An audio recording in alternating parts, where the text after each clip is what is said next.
Nós voltamos com o terceiro bloco do Programação Nacional. Hoje estamos com James Onen, professor de Relações Internacionais, e o economista Antônio Carlos Lobão. Professor James, eu deixei uma pergunta para o senhor no bloco anterior. E aí, como é que a imagem do nosso país, ela está muito arranhada lá fora, diante de toda a situação econômica que a gente estava debatendo aqui? Júnior, com certeza. A imagem do país passa por um momento dramático, uma vez que compromissos assumidos, que foram colocados como compromissos de Estado, isso é muito importante para o nosso telespectador entender. No momento que nós vivemos, o Brasil precisa de políticas de Estado, ou seja, políticas de longo prazo. Não políticas de governo que vão trocando os governos e vão mudando as coisas. O Brasil se firmou nos últimos anos como uma das maiores potências do mundo no sentido da expectativa do seu crescimento. E os crescimentos que nós tivemos na nossa economia nos últimos 10, 15 anos foram significativos, criando expectativas de que o aprofundamento da democracia e a abertura de novas vagas de emprego e a criação de governos cada vez mais comprometidos com a população que ganhava muito mal, traziam para cá alguns investimentos pesados na área produtiva e não na área somente financeira. Com a transformação que vem acontecendo nos últimos anos, com a crise política que se instala, alguns compromissos assumidos por governos anteriores, que eram compromissos pesados, como os BRICS, que é uma união entre Brasil, Rússia, Índia, China e África do Sul, um compromisso criado a laços fortes de perspectivas futuras para países ditos até então emergentes. Esse compromisso começa a se esvaziar, porque os parceiros brasileiros passam a enxergar no Brasil não mais um parceiro político na luta política internacional, como, por exemplo, a revisão do Conselho de Segurança da ONU, que é um tema muito importante, porque hoje só 5 países decidem quando as guerras caminham ou que não caminham, que são os membros permanentes: Estados Unidos, Rússia, China, a França e a Inglaterra. Os 5 trabalham juntos. Eles fazem isso, mas na verdade nós sabemos que o Brasil poderia almejar uma posição melhor. A crise política então cria problemas regionais, como por exemplo o Mercosul, que está vivendo uma crise não só pela questão brasileira, mas também pela questão venezuelana. A virada de mesa política em alguns países que acabam criando problemas de relacionamento. A dificuldade de nós aprofundarmos a nossa união econômica, ainda somos uma união aduaneira imperfeita, como eles dizem, porque não trocamos tudo livremente, como se trocam em outros blocos, e a crise política vai minando todos esses compromissos assumidos. Então nós chegamos realmente num ponto muito dramático, e talvez de termos que revigorar essa política externa brasileira, nossos laços com os nossos aliados, assim que a democracia voltar a funcionar plenamente no país. Na atual conjuntura, com a judicialização das relações internas, externamente nós estamos muito comprometidos. E a gente vive uma crise política mundial também, né? Que a gente pode ver que os Estados Unidos também está enfrentando um problema sério com o presidente lá. Aí que está, esse descompasso entre as lideranças internacionais com as políticas tradicionais estão criando problemas no conjunto da globalização, no conjunto da governança global. Nós temos problemas seríssimos, como por exemplo os acordos de clima, que agora Donald Trump rasga como se não existisse. Nós tivemos uma eleição na França que traz ao poder um grupo novo, que pede transformações também. Então, realmente, nós estamos passando por uma transformação de escala mundial e que o Brasil, infelizmente, tem a sua imagem arranhada por causa da situação interna. A gente tem visto que, eu não sei se, pelo menos eu, particularmente falando, analisando, a gente vê que a cada ciclo a humanidade passa por uma crise existencial. Se assim eu posso dizer, é o termo correto, professor? A gente começa a perceber que por períodos de 20 anos, ou até um pouco mais, ou um pouco menos, nós temos uma grande guerra, uma guerra acontecendo, alguma coisa, porque conflitos de interesses, coisas que acabam desacordos e por aí afora. É assim que caminha a humanidade? Nós somos a crise, né, Lobão? Nós vivemos a crise. Exatamente. A crise. Eu acho assim, eu costumo dizer que o Brasil se considera a maior ilha do mundo, porque ele acha que as coisas que acontecem só acontecem aqui. O que nós estamos vendo não é diferente do que está acontecendo em outros países. A sociedade mudou, ela está em transformação. Você tem questões hoje que são extremamente importantes, de relacionamento, a família é diferente, as pessoas pensam diferente e os partidos e os governos ainda não conseguiram dar conta disso. Tanto é que essa crise com relação aos partidos, ela é geral. Né? Esse desencanto com os partidos tradicionais está presente em quase todos os países da Europa. Né? Ora você vai para a esquerda ou para a direita, mas o que você vai sempre é contra aquilo que está lá. Esses partidos não têm respostas para o que a sociedade exige. O Partido Socialista Francês, me desculpa te interromper, Lobão, o Partido Socialista Francês, que foi uma potência política, Sim. foi reduzido a pó nessa eleição. Sim. E aconteceu na Itália, aconteceu na Espanha, em Portugal, ou seja, esse desencanto com a política. Né? E hoje você tem outros meios, outras formas de fazer política.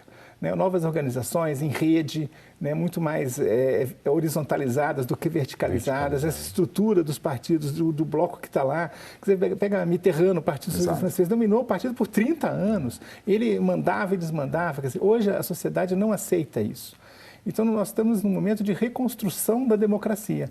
Né? Uma democracia que pode ser muito mais direta. Hoje você tem a internet, você tem meios de comunicação, você tem condições de consultar a população, dela ter uma posição muito mais ativa. Os jovens são assim, eles querem participar. Então, o que nós estamos vendo é a crise da velha política, né? E o nascimento de uma nova ordem política, com outros tipos de partido, onde as pessoas possam participar. Porque se pegar hoje, esses políticos que estão aqui, são os mesmos. Há 30 anos atrás, 40 anos, são os mesmos políticos. De décadas. Ou são os seus que filhos. estão liderando, principalmente, são aqueles da época do Sarney, quando começou a democracia. Ou são os seus filhos. Fala, quem são os candidatos à presidência? São os mesmos. Quase os mesmos da eleição passada, os mesmos da próxima. Quer dizer, ou são os titulares ou são seus filhos, como se política fosse hereditária. Por quê? Porque você tem blocos engessados em que aqueles que ocupam os postos-chaves não permitem que ninguém alcance. Então, hoje, óbvio, vincula com o poder econômico, eleições caras, quem tem dinheiro consegue se eleger, quem não tem dinheiro não se elege. Então, eu cristalizo a estrutura de poder. E não dá mais, a população não aceita mais. Até porque hoje estão claras quem são essas pessoas e como é que elas jogam o jogo da política, que não é o jogo que interessa à população. Nós vivemos uma crise não de legitimidade jurídico-política, mas de legitimidade exclusivamente política. Porque como eles se aparelham no grande poder do Estado, esses grupos eles se enraizam de tal forma que muitas vezes as leis os privilegiam. Eles criam leis para se manterem no poder. O que nós estamos assistindo nos últimos anos é que a população percebeu isso. E esse enraizamento não satisfaz mais as demandas da população, que vê o seu dia a dia sendo conturbado por ações governamentais extremamente descompassadas, obsoletas, para aquilo que é a necessidade da população. Isso acontece no mundo todo. A população está sabendo disso? Ela está tendo consciência disso? Eu creio que sim. Eu acredito que essa população ela não se manifesta, o Lobão lembrou muito bem, mas ela tem consciência de que estamos vivendo um momento muito crucial, porque todo mundo está na expectativa do que pode acontecer. E me parece que o que estamos buscando é uma liderança de confiança. O que parece que nós estamos buscando é alguém que possa expressar, muitas vezes, Lobão, até do ponto de vista da união nacional, algum pacto mais forte em que as pessoas possam confiar e construirmos todos juntos. Eu não sou adepto muito disso, acredito que existem interesses, eles devem ser respeitados na medida do jogo democrático. Mas a falta de um nome de consenso ou que possa realmente angariar neste momento e levar as pessoas para a rua, isso vai acabar dificultando a situação, penso eu. Que perfil hoje nós precisaríamos? Gostaria de entender um pouco isso. Olha, eu primeiro acredito que não é uma pessoa, né? Não é um perfil nesse sentido. Uma ideia. Sim. Eu acho que é uma ideia mesmo, a construção de um pacto. E voltar um pacto afirmativo. O que eu quero? Eu quero isto. O que nós temos é um projeto de nação, né? Em que consiga congregar forças políticas importantes, porque não podemos ficar na dependência de uma pessoa, porque isso é muito complicado. Primeiro que uma pessoa sozinha não muda a situação. Porque o brasileiro sempre espera isso, né? Um salvador da pátria que vai chegar lá e resolver todos os problemas da vida. Se o brasileiro quer encontrar o salvador da pátria, a sugestão é que ele vá até o espelho e olhe. Porque o salvador da pátria está lá. Está dentro de cada um de nós. Agora, nós temos que assumir o papel de que precisamos de um projeto de nação. Não é um projeto individual, porque a gente já viu que não deu certo. Porque qual é a estrutura? Se pegar nossas elites, na hora que a educação pública foi piorando, o que ela fez? Tirou seu filho e colocou na escola privada. Na hora que a saúde pública se deteriorou, ela pagou o seu plano privado. Se a aposentadoria está ruim, eu pago... Ou seja, ela pensou como se isso fosse resolver. Isso não resolve. Porque eu só tenho segurança se todos tiverem segurança. Eu só tenho educação se todos tiverem educação. Ou seja, eu preciso de políticas públicas que sejam eficazes naquilo que se propõe a fazer. Precisa uma população que cobre isso e não tente resolver sozinho. Não adianta colocar a solução nas mãos de um salvador, porque esse salvador pode se tornar, inclusive, um golpista mesmo, um líder populista que vai manipular a grande mídia a seu favor. Não é isso que nós precisamos. As informações, precisamos de pés no chão, pés nas ruas. Precisamos de ações afirmativas. Óbvio que entre os políticos existe gente boa. Existe gente disposta a defender um projeto nacional. É que até hoje essas pessoas não têm espaço na mídia, não têm financiamento, não têm recursos, muitas vezes, e não aparecem. Agora talvez seja a hora deles aparecerem. E aí sim, não é uma pessoa, é um pacto de forças que estão dispostas a construir um país de verdade, construir uma nação.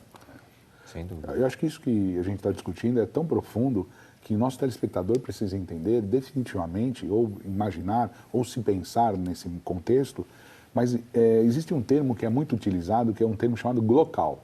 É um termo recente e tal, muito voltado à sustentabilidade, mas que vale para a política. Nós temos que agir localmente e pensar globalmente. Nós temos que agir no nosso meio. Nós temos que participar da vida escolar dos nossos filhos, na escola pública, na escola privada. Nós temos que participar da gestão da saúde do nosso bairro. Nós temos que participar da gestão da segurança do nosso bairro. Essa participação empodera o povo. E o povo empoderado aprofunda a democracia. Se nós não fizermos isso, Lobão, acho que o caminho vai ser isso que a busca desse pacto passa por aí. O local tem que sair fortalecido, porque nós vivemos nos locais, nos lugares, nas cidades. Isso não quer dizer, Lobão, que enfraqueceu o governo federal, não, pelo contrário. Ele fortalece o governo federal. Sim. Então, na medida que a gente fizer isso, acredito que a gente vai poder ter um país um pouco mais salutar, né, nesse ponto de vista. Porque, infelizmente, nós estamos, como o Lobão bem diagnosticou, passando por um momento de negação. E o que a gente quer, como ele bem lembrou, afirmação, para onde nós queremos ir. Até essa é a história da política, né, de ser vertical e trabalhar horizontal. Isso é exatamente esse exemplo. Né, trabalhar numa política horizontal, desta forma. É cada um pensar, bom, o que está aí lhe agrada? É isso que você quer? São esses políticos? É essa forma de governo que te interessa? E a questão é, bom, se não é, o que eu posso fazer para mudar? É essa que é a pergunta. O que eu posso fazer? Como eu devo agir? É essa a questão. Porque a omissão é a pior das alternativas. Porque quem se omite, ele está simplesmente delegando a que outros tomem decisões por ele. Então, eu não posso me omitir. Eu tenho que pensar de que forma eu posso agir para mudar a situação política do país. De que forma eu posso agir para ter políticos comprometidos com os interesses da população. De que forma eu posso agir para ter uma rua mais segura, para ter uma escola de qualidade sem que eu precise pagar por isso. Né? Ou seja, recuperar direitos que se transformaram em mercadorias. Educação é um direito, não é uma mercadoria.